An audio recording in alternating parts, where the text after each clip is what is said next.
Good afternoon, everybody. I'm Jim Williams flying solo today. Sean is under the weather. He came back from England and wasn't feeling well, and we wish that he is doing better today. Amadeus will be with us tomorrow, so the gang will be back tomorrow. You got me today on solo.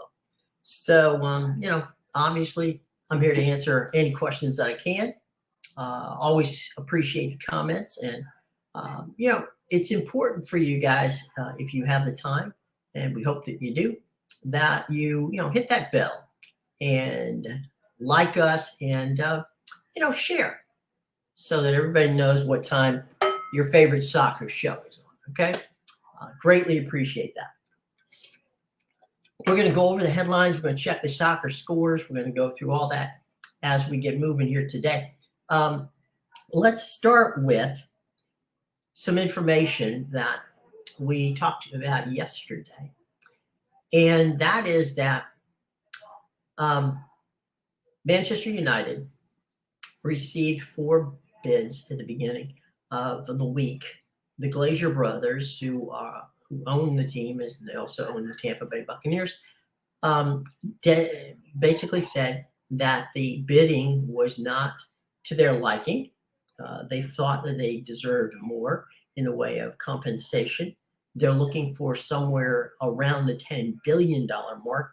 I don't know that anybody's going to hit that, but maybe the $8 billion mark, which is still a great deal of money. But it is right now the world's largest and most expensive franchise. So if you want it, then writing a check for $8 billion is going to get it for you. And I think that is a pretty amazing thing. But again, those of you out there who might be willing to write that check, I can send you the information on where to get the information where to send your check. Let's do some updates at the moment. Let's see. Early on in the game between Arsenal and Everton, there is no score. There's no score in Liverpool and Wolves. Both those games at present are being played on Paramount Plus, and they are in the 15th minute of play. So Arsenal and Everton, Liverpool and Wolves at this point in time, 15 minutes in, no score. In Spain, in the Copa del Rey, it's Osasuna and Atletico Bilbao. And in that particular match, again, they're 15 minutes in, and there is no score. All right, so that's your up-to-date scoreboard. Let's talk about some headlines in the news. Aaron Rodgers. Stop me if you've heard this. Aaron Rodgers is still undecided about his future. He expects, though, that he will be making a comment on it one way or the other in the not too distant future. So Aaron Rodgers, Green Bay Packers quarterback, once removed from the MVP, he was the MVP 2 years ago, is deciding whether or not he wants to return to football. If so, if he's going to ask Green Bay to trade him. There has been some conversation that if the Green Bay Packers were to trade him, it certainly would not be within the division or the conference for that matter. There's been a lot of talk about he may end up, in New York, which is ironically where Brett Favre ended up. So that's possible. Is it probable? I don't think so. But for the moment, it would take a heck of a package to get Rodgers out of Green Bay. But as far as his future is concerned, he said a decision will come soon. Let's move to basketball. Joel Embiid, focusing on winning title, not an MVP. I want to be respected. Joel Embiid, oftentimes underrated, actually, as the leader of that Philadelphia team, which has, done pretty well. So not too bad for Joel. He's focused on winning a title, with the 76ers. Something hasn't been done in quite a while in Philadelphia with regard to the NBA. So Joel Embiid, a team player, not somebody who's looking to put points on the board and get that MVP. Georgia star defensive tackle Jalen Carter was charged in racing in a fatal car incident. More details as they become available. Bryce Young, CJ Stroud headline the top 5 quarterbacks in the upcoming NFL draft. Let's delve into that one a little bit more. We know that that basically Fox Sports analyst Joe Catt says that Alabama's quarterback Bryce Young is a clear-cut first-round draft choice. He's likely to be the first quarterback taken. The concern about Bryce Young is not his arm. He's got a tremendous arm. Actually, not his wheels either. He can run. That's not his premier way of doing it, but he can run. 5'10" and weighs about 200 pounds. So not exactly, a huge guy, but definitely somebody who, reminds me a lot of, someone who did quite well in the NFL, and that was, of course, Drew Brees. Ohio State's C.J. Stroud is really kind of a no-brainer. He's likely to be a second quarterback taken off off the board. Now, here's where I'm concerned, and that is that traditionally quarterbacks from Ohio State have not done all that well. Okay, I would like to see, there really hasn't been a premium for them. They haven't overwhelmingly done amazing stuff. But then again, we'll have to see how that works out. But at this moment in time, C.J. Stroud is literally the number 2 quarterback on the draft board for the Fox game. So let's move down the list and see who else is on that list. And we got Bryce Young at number 1. We got C.J. Stroud at number 2. Here's the one that kind of blows me away. Now, Anthony Richardson played for the University of Florida. That's my team. Okay, I watched that team. I love that team. Richardson was the most inconsistent player I've seen in years quarterbacking at Florida. Now, I throw no shade on him as an athlete. Anthony Richardson is a bona fide athlete. He's got a great arm. He's got great legs. He can run. He's big. He's raw as heck, okay? That's the key. The key is he's a raw talent. He didn't really do that much at Florida, but he decided, rather than jumping into the portal and playing somewhere else, that he was going to, hit the open market and play professional football. So Anthony Richardson, surprisingly, is 3rd on the list. And I think the reason he's 3rd on the list is for what I said, and that is that he's a lot like a Josh Allen type, okay? He can throw the ball, no question about it. He can run the ball, probably as well, if not better than Josh. But he hasn't done it consistently in college at Florida, and that would concern me. Now, if you're someone who wants to take a flyer and say, okay, look, Anthony Richardson is a raw talent, but I think that I can make him into, a Lamar Jackson kind of like quarterback, as I said before, Josh Allen, somebody who can run, but you have to respect the arm, and you're willing to take the time it's going to take to round Anthony into a first round, into an NFL quarterback, then, good on you. I think, but he's a project, and I wouldn't expect, even though he's considered the 3rd best quarterback in the draft, I wouldn't be surprised if he is drafted later, probably late in the 1st round, early in the 2nd round, because he is Physically, no doubt, he might be physically the best quarterback, with all the tools on the board. He is, however, not as well game ready as, say, C.J. Stroud or Young would be. Will Lewis at Kentucky. Now, Will Lewis it's kind of funny. Will Lewis doesn't really excite a lot of people in watching how he plays. But that being said, Lewis is a talented man, and he's got good. Will Lewis is, let's see. Let's look at what I would say. He's Kenny Pickett, okay, who's done well in Pittsburgh in his first year. Lewis he's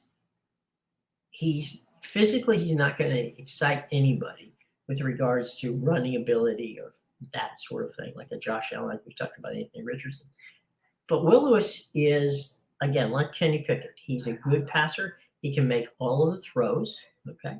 The traits of Richardson, but not quite. He's probably more polished than Richardson.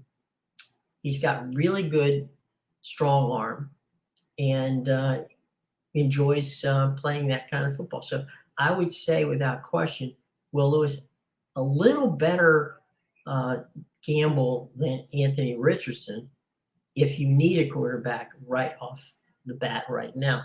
That being said, anyway, Henderson Hooker from Tennessee. Now, we all know that he got injured, okay? He ran an amazing offense. I mean, that offense in Tennessee was just off the charts good, okay? They were far and away the best offense in the Southeastern Conference, and that's saying something given that C.J. Stroud and the Georgia team that was out there is, Stetson Bennett can play. There's no doubt. But hey, Herndon Hooker, I mean, he just balled out in Tennessee. And as a Florida Gator, that is painful for me to say, but it's true. Now, he was injured, as we said before. He's got a tremendous disposition. He's loved by everybody in the locker room. He is absolutely, a bona fide quarterback who could play in the NFL. That being said, as I said, he's coming back from this injury. How quickly he gets back and how hopefully the injury didn't have any lasting effects, that would make Hendon Hooker probably, I'd push him all the way up past Anthony Richardson because, again, that Tennessee offense just smoked last year. And I would say he's certainly somebody worthy of checking out. So there's your top 5 quarterbacks. Stetson Bennett of Georgia is there. He didn't make the top 5. He, again, is a Kenny Pickett-like guy. I'm not so sure why Stetson Bennett isn't on that list, but he would be on my list. I would put him in top 5. NBA, Kobe Bryant's family agreed to a $28.5 million settlement over those crash photos. You may recall that the Bryant family sued because first responders had taken pictures and shared them of the crash scene, and it was in poor taste without question, and it cost the county of Los Angeles $28.5 million. That money will go to multiple charities throughout the greater Los Angeles area as the Bryant family ends this trial. Well, actually, it was a settlement, so they ended their lawsuit with the LA County and the LA County first responders group that was on the scene. So there's that. Some more of today's most interesting stories. And, let's see, we got the NCAA's women's conference tournament schedule is out. And the SEC, by the way, begins their tournament today, ACC tomorrow. And then, of course, next week will be the men's tournaments in the conferences. And so keep an eye on that. The 5 most important questions from Andy Katz and the gang about March Madness, and that, as we said, will not be coming down the line here pretty quick. Zach Erdy of Purdue. Now, Erdy is a consensus National Player of the Year. He's been the most dominant player in college basketball this year. The Boilermakers have struggled, though, of late, especially on the road. Now the pressure will be immense. Eddie is expected to be, the Big Ten All Tournament player. The Boilermakers are expected to make a Final Four run. That means they're going to have to defer less and become more dominant. He knows right now he's going to get double teamed every time he gets on the floor, and we'll have to see. I mean, he needs to have a few 25 to 30 point nights, and grabbing 15 to 17 boards for Purdue to reach the promised land. Tyler Kolek is a Marquette. Now, the Golden Eagles have been one of the biggest surprises of this season. Marquette won the Big East regular season championship. Kolek will be, in competition for Big East Player of the Year.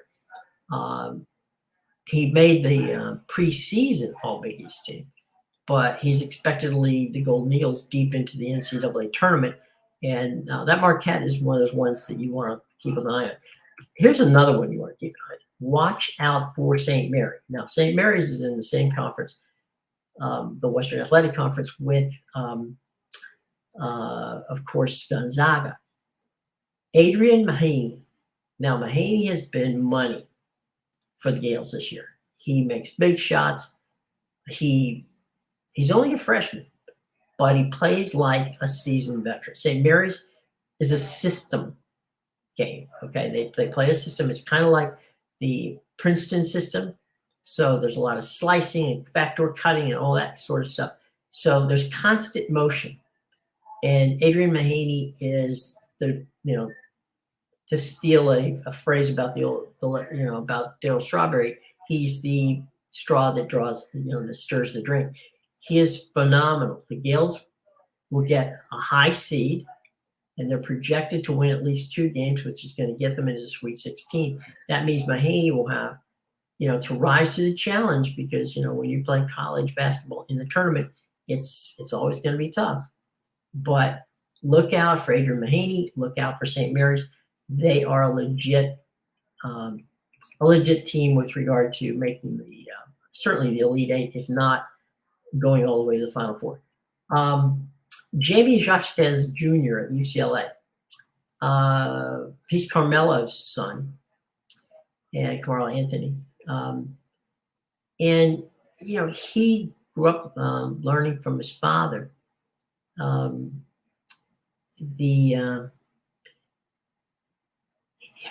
don't know. I think the best way to put it is he's a 6'7" wingman. Came to the Bruins program. He's coming off. They were coming off a 17-16 season. They made a coaching change from Steve Alford to Mick Cronin. And Jacques' time at Westwood has been amazing. They made a trip to the Final Four, 2 Sweet 16 appearances, and for now the program's first in the Pac-12 regular season title. They got a good chance of knocking out Arizona, and maybe I don't know if they'll get that. If they win the conference title, they may get a 1 seed. If not, they're certainly a 2. So Jamie Jacques Jr., keep a lookout for him. His father, Jamie, obviously senior, was an outstanding player himself. Mike Miles Jr. at TCU. Now there's a surprise, okay? TCU, not known for its basketball, suddenly had a very good season this year in a very deep Big 12. The Big 12 coaches voted him Player of the Year before he even stepped on the hardwood. And so far, he's done quite well. So keep an eye out for Mike Miles Jr., TCU. Keep an eye out for the Horned Frogs. They may very well make a run. I don't think they're going to make the Sweet 16. I They may win the first game in the tournament, but keep an eye on them. You know, they have the talent. Let me just put it that way. They have the talent to be very, very, very, very dangerous. Okay, so that's something to look forward to. Adrian Estrada at Hofstra, okay, is one of the nation's leading scorers. He's averaging 21 points a game. He's a senior. He's led the Pride to 2 CAA championships with a key road victory over Charleston this year. Estrada is scoring and his leadership. He's like a coach on the court. You know, it's somebody that you're gonna have to keep an eye on. And Hofstra is another team that is worthy of consideration and paying attention to. Michael Cohen. Now, Michael follows John's lead by selecting one of the players of 3 categories to keep in mind. So Michael Cohen is writer for Fox. Here's who he wants to keep an eye on. Brandon Miller, Alabama. All right. So for better or for worse, Miller has been the most discussed basketball player in the NCAA tournament over the last year or two. The freshman sensation in Alabama is averaging 19.7 points a game. He's got 8 boards per game. This season, he has a chance to be the number 2 pick in this year's NBA draft. He scored 41 of his team's 78 points in an overtime win over South Carolina this past week. He's the highest offensive rating player in the Southeastern Conference, and the conference has been pretty deep this year. So keep an eye out for Brandon Miller. He is a streaky player, and we'll have to see how that plays out. Okay, so now that we've talked about, let's talk about the odds and who to keep an eye out for as you bet on March Madness. Sorry, I had to get a little liquid there to keep my throat going. The odds are off the board. North Carolina, Duke, and Kentucky are struggling to various degrees. Kansas and UCLA are carrying the wire for college basketball's blue bloods. But there's a lot of teams that we didn't see coming that are there. Houston remains the odds-on favorite to win the tournament, okay? They probably will get the number 1 seed overall. Houston has played phenomenal. Haven't played that well since Guy Lewis was there with Kareem Olajuwon and Phi Slamma Jamma group. They're very, very good. Kansas is a good team. The Crimson Tide of Alabama, who's had serious off-court issues, schizophrenic, but do the Cougars and the Crimson Tide have what it takes to hoist that trophy on April 3rd? I don't know. It could also be Kansas or UCLA. There's plenty of dark horses out there. I would say that you got to keep an eye on it. Okay, so Houston's hype. The Cougars are 27-2, but they're 17-12 against the spread. That would concern me. So they don't win games, by big numbers. Kevin Sampson's team is, at the moment, they're plus 600 favorite at wins to win it all. They're plus 650 at Fox Bet. I don't know. I like them as a Final Four team. I don't know that I like them for a championship. They are very, very talented. They had wins last year in the Sweet 16 over a very good Arizona team, and then they beat, of course, they had that terrible performance against Villanova. Baylor ran them off the court in the Final Four 2 years ago. Alabama has won both meetings at home. So we'll have to see how that goes. Gonzaga also took them out. So Houston, probably the top 4 teams in the country right now, or top 5. Let's go with Houston, Kansas, Alabama, UCLA, Marquette. Those are your top 5 schools, at least in my mind. The problem, as I say, the one team there to kind of keep an eye on and maybe just kind of, wait is Alabama. They've got so much going, against them. Right now, they opened at plus 4,000 at WinBet. They're right now at 7,500, so that's plus 7,500. That's a long shot at this point in time. As I said before, Kansas and it's really in UCLA are carrying the blue bloods water at this point. It's been a bad year for the ACC. I mean, Miami's the best team in the ACC at this point in time. If we're looking for, that dark horse, that team that might just sneak in and take a championship that nobody really expected, keep an eye on Creighton. Okay, the Blue Jays are 18-11 against the spread. They, they played very well. They have an 8-game winning streak. They're presently at plus 4,000 at WinBet. They're also plus 4,000 at FoxBet. So they're in the same range as TCU at this point in time, but they're a much more talented team.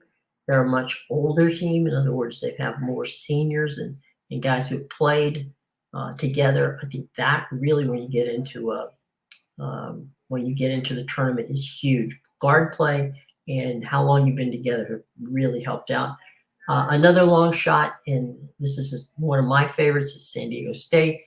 They've been playing very well in a very underrated Mountain West Conference. I mean, Mountain West is a great conference.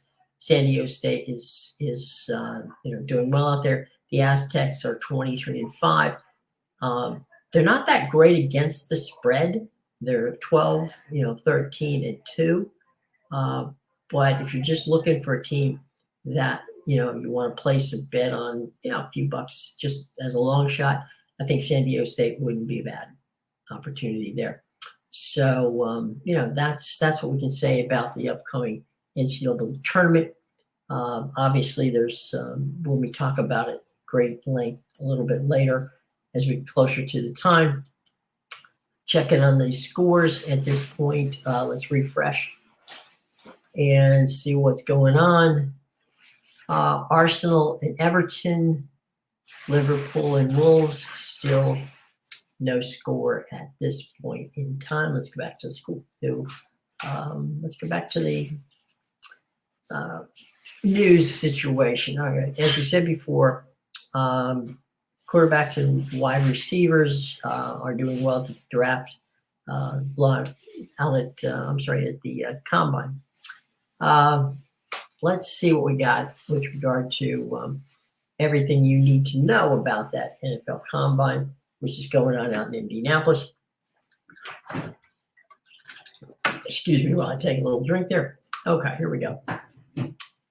At the Combine, the 40-yard dash, of course, a lot of people are expected. Here's what to look forward to when it starts on March 2nd. Defensive linemen and linebackers are first up on March 2nd. March 3rd, defensive backs and special teams, quarterbacks and wide receivers, as well as tight ends. On the 4th of March, on the 5th of March, it's offensive linemen and running back. Okay, who's going to be there?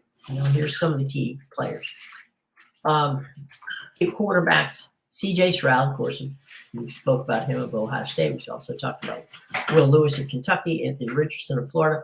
They all expected to be at the Combine. While Alabama quarterback Bryce Young, Georgia's defensive lineman Jalen Carter have decided they're going to sit it out. They will probably have senior days, which I have an opportunity to see them on campus later in the year. So those guys aren't coming, and as we said, a couple of star quarterbacks will be there. So that's the theory of the case for them. Let's take a quick look around and see what's going on. MLB Power Rankings. The MLB Power Rankings, this is from Fox. Number 18 out of 30 is going to be your Washington Nationals. Few teams in Major League Baseball history have come tumbling down the mountaintop from a championship to the depth any faster than the Nationals. It's a legitimate speed run from first to worst. The iconic World Series run, which is fantastic in 2019, to a league worst 107 in 2022, ending with a roster that barely resembled the group that hoisted the Commissioner Trophy just 3 years prior. Now, the contribution to that is Juan Soto is now playing in San Diego. Max Scherzer is in New York. Trey Turner is in Philadelphia. Left fielder and free agency took Anthony Rendon to the Angels, and then the regression of Pat Corbin and the inability of Steven Strasburg to stay, healthy has not helped. Ryan Zimmerman retired, Howie Kendrick retired, Brian Dozier retired, Adam Eaton retired. So it's been a tough time for the Nationals, but the Nationals have been a team that they told their fans, look, we'll get better. The money has been spent. The team is likely to be sold. It's a pretty good chance that it's going to be sold. They're going to be sold, I should say, to Ted Leonsis, who owns the Capitals and the Wizards of the NBA. So the team is being sold. Ted Lerner, the patriarch who bought the team, and he and his son Mark ran the team. Lerner passed away recently. His son Mark, who is loves the team, loves baseball in general, has had health issues with some cancer. Unfortunately, he's fought that valiantly. He lost a leg. It's been a very tough time. They've been very good owners in Washington. The Nationals fans have been very blessed with the learners and ownership at the team. So no question that we're looking to see what happens in that regard. Big leagues position players, they think they have 4 out of 10. Here's one of those guys, Victor Robles. Now, Victor Robles, when he came up, it was expected that Victor Robles was the star and that Juan Soto was kind of like the supporting cast. He was once a consensus, as I said before, top 10 prospect in Major League Baseball, but Robles has arguably been more hyped than actually he deserves. Defensively, he's an elite defensive player. I mean, this guy can run down a ball, like anybody in center field. I don't think there might be. I would say defensively, Victor Robles is probably in the top 5 in all of baseball in defense when it comes to playing center field. He's got a plus arm, and he knows how to run a route to a ball. His problem has been, frankly, he just can't hit.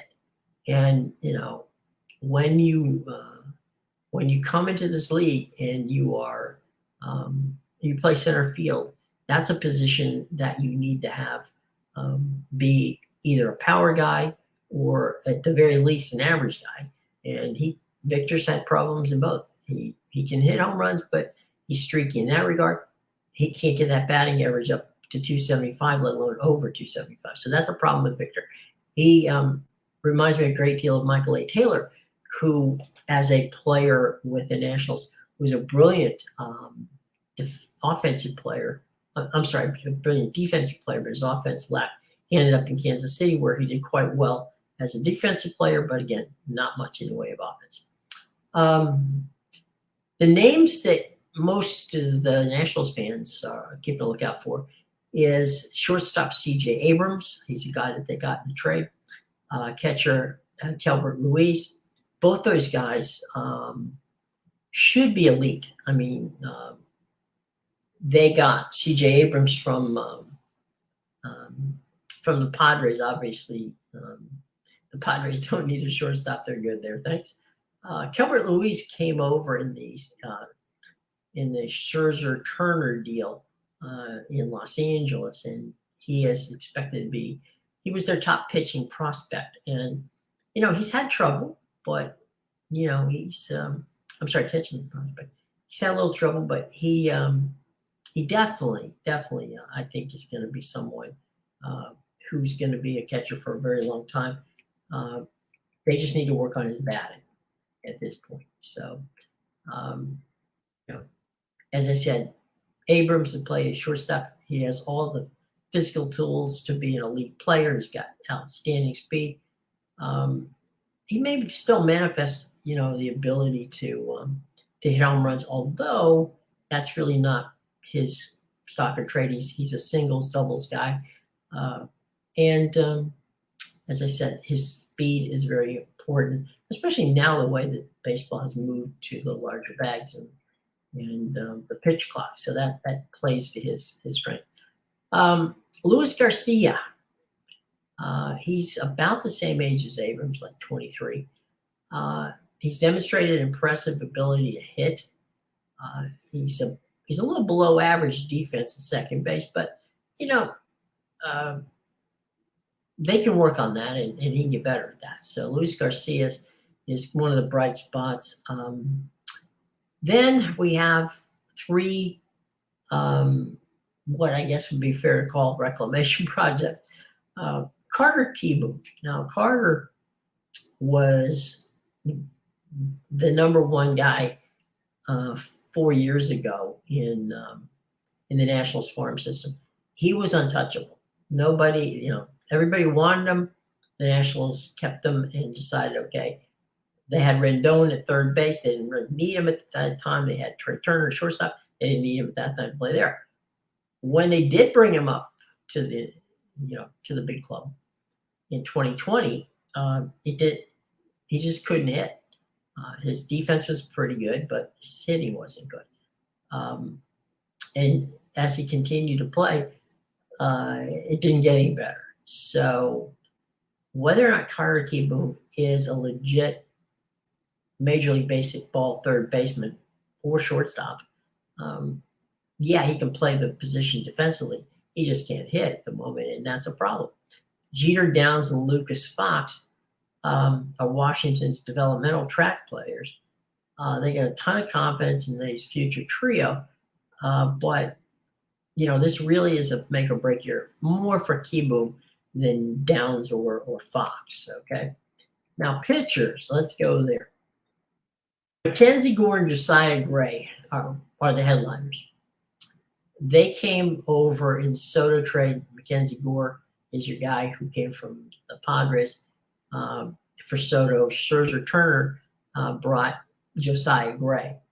And Mackenzie Gore and Josiah Gray were both number one in pitching wise in the respective trades. Mackenzie Gore being the number one pitcher from the Padres organization, and Josiah Gray, the number one pitcher from the Dodgers. So those are your two guys that everybody wants to keep track of, and we hope that from that standpoint that they can do what they need to do. But that's going to be a bit of a situation here. We'll see how it works out. Gore, by the way, is number one, which I've never seen a pitcher wear that number. Kind of interesting in that way.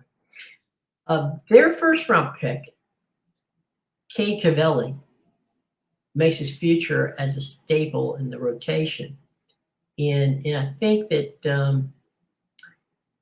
he's been consistently inconsistent, but I think that the players there that they, the folks that they like from the scouting situation think that Cavelli is, he's raw, he's young, and so he can throw that ball, in the mid to high 90s, which makes him, a power pitcher. We'll just see how he holds up over 30 starts in a major league season, and if he can get better as time goes by. So there's some names to keep a look at. Position players, do they have enough good position players to be consistent this year? Unfortunately, I don't think so. But we'll see. This is a team that's rebuilding. They've invested a lot in their farm system. It shouldn't take them long to get back, and I think part of this is, waiting for the sale to take place. Once the sale takes place, then they'll dip into the free agency barrel and come from there. They haven't been shy at spending money in the past. I don't expect that they'll be shy once they feel they've got a core group to build around. So there's that for the Nationals. Meanwhile, a couple of other headlines. Gavin Lux's, torn ACL is a major blow to the Dodgers. They're looking for options. both inside and outside the organization. Speaking of the Dodgers, Mookie Betts making LA home on and off the field. He moved into a nice digs in the LA area. So Mookie's decided, okay, I like it here. Let's go for it. And the Orioles and the Pirates play a game today that will have no umpires. Okay, that's right. There's no umpires. They will be using all the, all the new technology Major League Baseball has sunk a lot of cash into. There was a game that they played yesterday that ended at 7-4, with the Buccos winning that one. It was very interesting to see what went on without the umpires. Baltimore coaches appeared to signal they wanted to play the bottom of the ninth with the Pirates agreeing. But at that point, the Pirates broadcasted showing that the umpire crew, that was doing the game there, went out of their way to tell the Buccos to stay in their dugout. So today they're going to play without some umpires. We'll see how that plays out as well. Should be interesting. Should be absolutely fascinating how that works out. Let's go from baseball. I'm going to jump in here real quick and check the scores. Again, if you're watching Arsenal and Everton, they are 0-0 in the 3rd minute. Liverpool and Wolves, 0-0, and they're in the 15th minute. So both those games being played right now. So if you want, they're on Paramount Plus. Now let's go back and see what stories we have that we haven't touched base on with our main topics. The Giants' commitment, the New York Football Giants' commitment to Daniel Jones could cost them Saquon Barkley. Now, this is an interesting story written by Ralph Bacino. And he says that Daniel Jones is going to be the Giants' starting quarterback in 2023, one way or another, which GM Joe Shine has been in consistent contact with Jones' agents about signing him to a long-term deal. He's still on a rookie deal, plus if they needed to, they could always franchise him, which they don't have to do that. That's something Shine doesn't want to do, so the agent is not too keen on that. He is waiting to find out.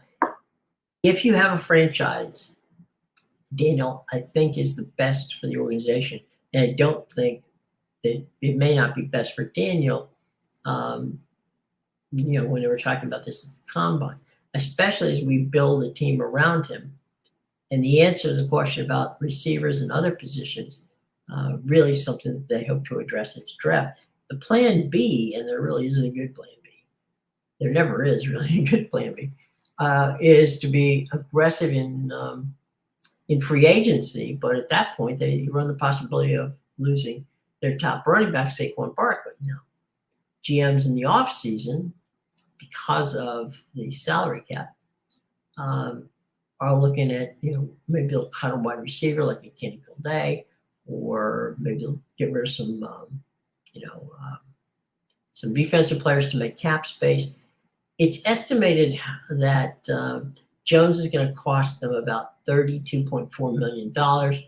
They're in cap hell, so whether or not they can afford to extend or bring back Saquon Barkley at the moment is, it is an iffy question.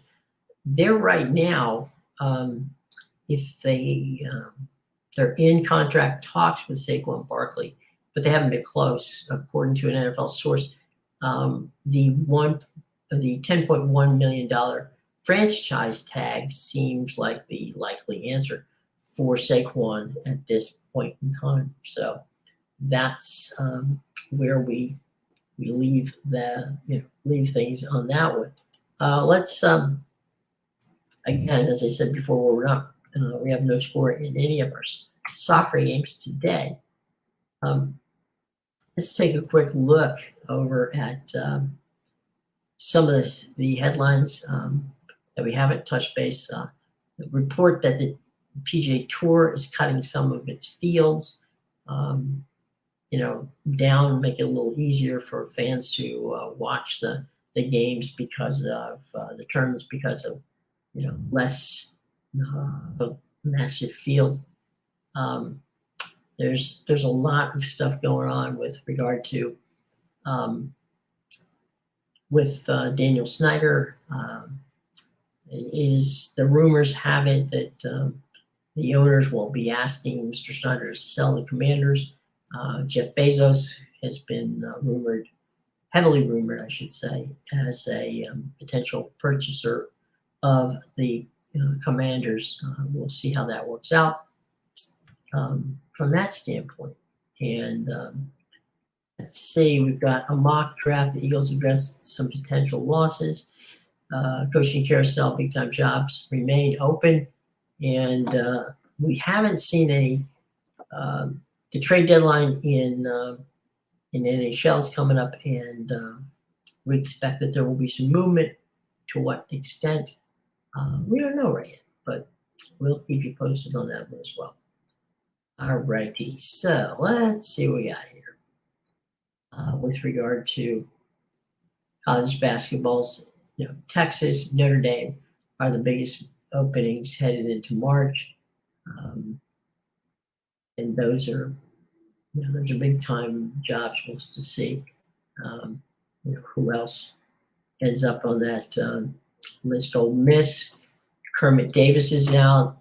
Other openings: Green Bay, Idaho, Manhattan, New Mexico State, NC. Wofford, UT Arlington. Those are your openings at this point in time.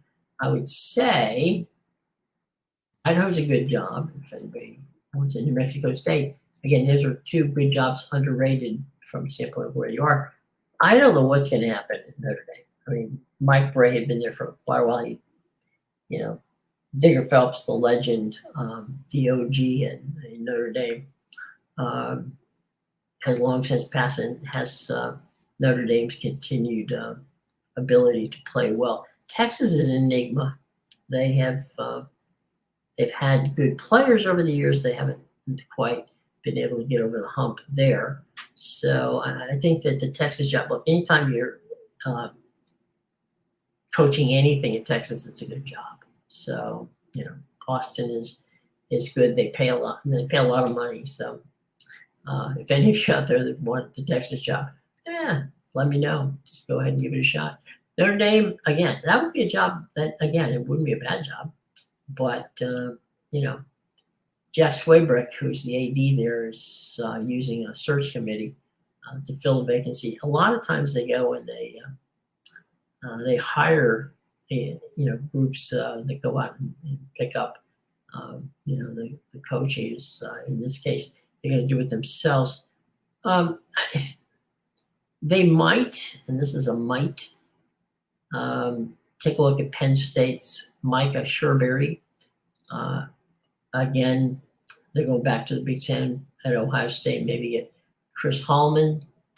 Miami Heat assistant and former Notre Dame player Chris Quinn is an option there. Colgate's Matt Lager. All options for the Fighting Irish. I would imagine that somebody like Penn State's, Shrewsbury or Ohio State's Hoffman might very well make a good choice, because recruiting in Pennsylvania and Ohio has long been something that Notre Dame has done very successfully. So my guess is that leaders in the clubhouse would be Penn State and Ohio State's assistant coaches. It's interesting, Chris Quinn, the former Notre Dame player who was under Eric Spoelstra with the Heat, as to whether or not would he want to leave and go and be a college coach, or would he like to stay with Spoelstra in Miami with the possibility of being an NBA head coach. So that's kind of normally you would say, well, if they can get a former Notre Dame player, they understand the system, they understand what it's like, they've been on the campus, they know the ins and outs. So, of course, Chris Quinn might be a good hire, but as I said before, he may want to be somebody who coaches in the NBA. So we'll have to see how that plays out. So that's the latest on the coaching situations. Boise State, by the way, has kind of been a team that has maybe played their way into the NCAA tournament because they did beat San Diego State, and they might just be one of those teams that Andy Katz has. So let's take a quick look at bracketologies. The number one line right now is, and this is Andy Katz, our buddy from CBS Sports. Andy's bracketology has the South Region, Alabama, as the number one seed. As we said before, the number one overall seed in the Midwest seed is Houston. Kansas gets the East. That's a surprise. And then out west goes Purdue. On the 2 line, you got Kansas State, Texas, Marquette, UCLA. Okay, for right now, those are your 1 lines. I don't think the 1 line's going to change. I think Alabama, Houston, Kansas, and Purdue will stay. That 2 line could change. UCLA still has some tough games, plus they have to play the tournament. Marquette, we talked about earlier. That's where Creighton might be able to step up and knock them out. So, and then Texas has a brutal Big 12 matchup with, obviously, Kansas State is in that. You got 2 Big 12 teams in Kansas State and Texas sitting right there on that 2 line. One of those teams is not going to be there. My guess is it'll be Texas is not going to be there, but we'll see. Kansas State. I don't think any of these. I don't think unless one of these teams, Purdue or Kansas, gets upset on the 1 line, I don't think anybody from the 2 lines will move it up. UCLA is the better team in the Pac-12, but anything can happen in these conference tournaments, and it's they got 1 more year to play in the Pac-12 before they head to the Big Ten. So they may have a target on their back. We'll have to see how that goes. But that's where Andy has them right now. He thinks that they're going to be tough to beat, and he may very well be right. Here, West Virginia is on the bubble at this point in time. I don't see West Virginia. West Virginia's not getting in. They got their best wins so far have been over Pitt and Iowa State. Neither of those teams have been ranked. Worst losses, Oklahoma and Texas Tech. Again, that's nothing to write home about. So tough situation. Meanwhile, St. Mary's at 24-6, best wins over Gonzaga and San Diego State. That's money right there. They've done very well. Worst losses, Washington, Colorado State. Colorado State is not that bad. Washington is. So that was not good. Texas A&M, they're 22-8. Their best wins, Tennessee and Arkansas. Those are good wins. Losses, Murray State and Wofford. I don't know. They're probably in, and where they are ranked, I don't know, but we'll have to see. Iowa State potential in. That record is 17-12. They're gonna have to do something in the Big 12 tournament, and man, that's gonna be tough because that team, the Big 12 is totally loaded. This time of the year, they've got some amazing teams. So to keep a lookout for that. Let's see what else. One or 2 more headlines before we go, as I check the scores. 16 minutes in, Arsenal and Everton still level at 0-0. 0-0 Liverpool and Wolves. Okay, so the scores there. And Osuma and Atletico Bilbao, in the Spanish League, in the Copa del Rey, they're 0-0 as well in 2 minutes into that game. So plenty of time to watch these games. They just are really getting underway. Premier League, Arsenal and Everton 0-0, and Liverpool Wolves also 0-0.